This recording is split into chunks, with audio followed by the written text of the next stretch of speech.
আল্লাহর কাছে বান্দা কোন আমল করলে হিসেব ছাড়া জান্নাতে যাবে? জানেন কেউ? বলতে পারেন কেউ? ভাই, আল্লাহর কাছে হিসেব দিয়ে জান্নাতে যাওয়া কি সহজ কাম না কঠিন কাজ? আরে আল্লাহর কাছে তো অনেক দূরের কথা।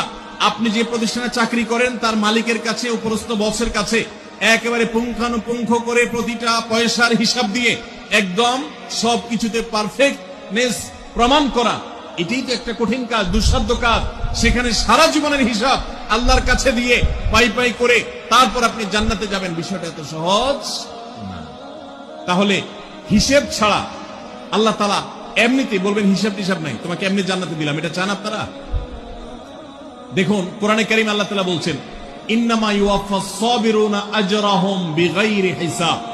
আল্লাহ বিনিময় দেওয়ার ক্ষেত্রে, সওয়াব দেওয়ার ক্ষেত্রে দুনিয়াতে যারা সবরকারী হবে, যারা ধৈর্যশীল হবে, যারা সহিষ্ণু হবে, যারা নিজেকে নিয়ন্ত্রণ করতে পারবে, এই সবরকারীদেরকে আল্লাহ তাআলা হিসেব ছাড়া দিবেন।